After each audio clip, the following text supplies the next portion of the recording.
Hey guys, so today ended up being the follow through day that I was looking for. So if you listened yesterday or read my TA yesterday, you know I was very bearish going into today, and I pretty much said that anything that wasn't a big bear day today would likely have just been manipulation. There was just no reason to not go lower. However, I will say the opening hour that threw me off. And really the whole day of straight up consolidation into the power hour drop. So, on paper, like the close of the day, you look at this daily candle, you think, yeah, we had a huge bearish day today. But honestly, if you look at the actual 15-minute chart, until really power hour, it wasn't even that bearish. For most of the day, SPY was somewhere between a $2 to $2.50 range, and it just kind of chopped there for a lot of the day. I was able to get it on four different shorts today for some profits and put a nice little day in. But honestly, I missed out on a lot of profit just because it disguised itself so well as a range day that I didn't expect that end of day meltdown. I mean, that we almost doubled the daily range just during power hour. So that was a very impressive drop. So where are we at right now? Well, we are clearly under our double demand support area of 436.1 and 436.8. Not only that, but we gapped under it, and not only did we close a candle under the 100 EMA right here for the first time since March, but we gapped under it and we have a full candle below it. As of right now, what we are doing is we are coming into this pretty strong in a lot of levels here at this 426.6 to 431.37 area. This is our next major potential bounce area. And really at this point, our target is this 200 EMA right down here. Now I'm going to zoom out real quick here and I'm going to talk about this more tomorrow. But if you zoom out here on SPY, what you can see is that since September, so literally almost exactly to the day, a year ago, we have been in one long bull channel up. You can see since it started right here in July, we have started a leg down. Now, I mentioned this, I believe it was earlier this week or late last week. I said we had not made a new lower low though. We just did that today. Effectively tomorrow, if we break through 424.16 or even on Monday, tomorrow's is 423.6 and then the 424 on Monday, we are breaking a year-long up channel.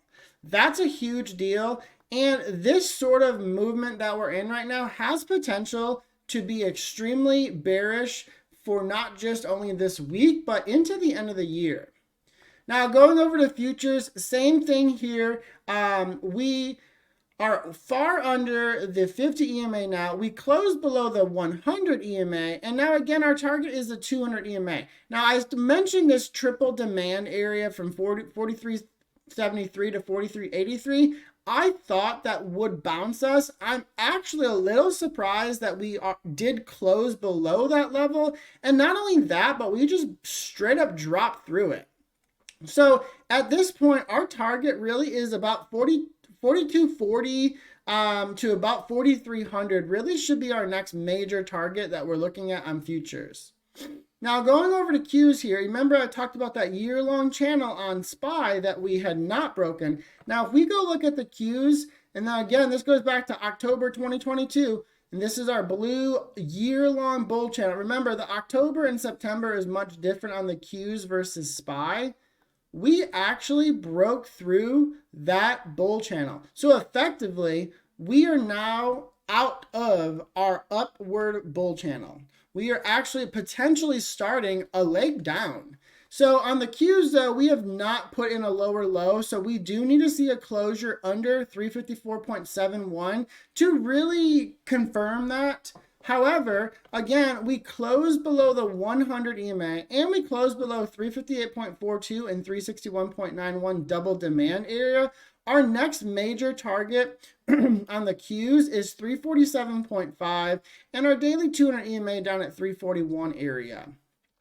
Now, I will say on SPY, futures, and the Qs, we are 100% oversold on the daily DMI. So there is odds that we could see a bounce tomorrow, maybe, or if we don't get it tomorrow, likely we will get it Monday. However, we are about to enter extreme bear momentum, which can do a lot of funny things. So looking at the VIX here. So I mentioned this, that once we broke this downward bear channel and SPY was also breaking its upward short-term bull channel, we now are looking at a diamond pattern breakout and really a nice V bottom here.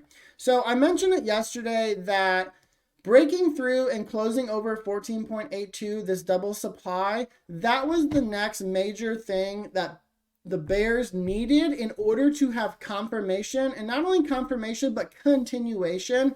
And they got that yesterday, and it led to a massive drop to the downside.